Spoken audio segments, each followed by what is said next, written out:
Senate Judiciary Committee Chairman Lindsey Graham blocked a Senate vote on the House measure that called for special counsel Robert Mueller's final report to be made public. Let's bring in Mark Penn. He's a former Clinton advisor and pollster. He's also managing partner at the Stagwell Group. Mark, your reaction to Lindsey Graham blocking this most recent procedural vote. What's going on in Congress these days?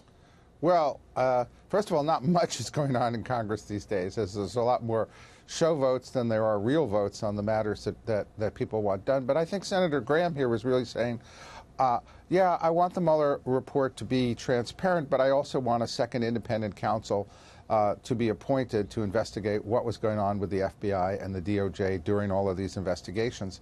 And I think that's the point he's making. There's obviously going to be and have to be significant transparency about what Mueller did. But likely there already is significant transparency since Mueller has brought the cases that he's going to bring. Right. And we've talked about this for a year and a half, Mark. You've written about this a lot. We're not expecting collusion in the Mueller report. The Mueller report should be out in the next 2 weeks. What are you expecting? And what is your reaction to what you heard from Congressman Doug Collins earlier and Congressman Ruda? Well, look, what am I expecting? I'm expecting a report that dwells significantly on what the president did relative to the obstruction of justice. I don't see obstruction of justice here, but I think the report could dwell on that. And then on collusion, I think ultimately the report has brought not a single case related to that in any clear manner. So how could the report itself actually focus on that or find it? It can't. Nothing was brought.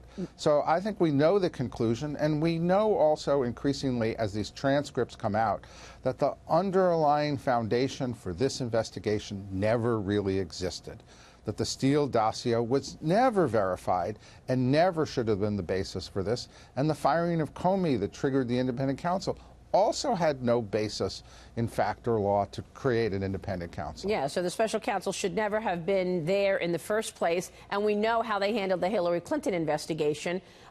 Jim Baker apparently testified that he wanted to charge her with gross negligence, but the DOJ said no. Your reaction to these directives coming from Loretta Lynch and Barack Obama's DOJ?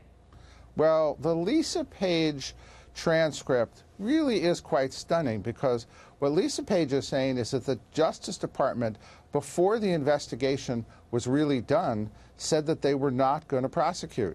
Therefore, the fact that Comey then says no one knows the conclusion, right, is a lie. It's a laughing matter, because of course he knew the conclusion. The conclusion had been dictated before the investigation began. Yeah. This is really significant testimony from Lisa Page. I don't understand why the Inspector General didn't understand this. Without accountability, nobody is going to trust the DOJ and the FBI for a long time. Mark, good to see you, sir. Thanks very much. Mark Penn, thanks for joining us on Sunday Morning Futures.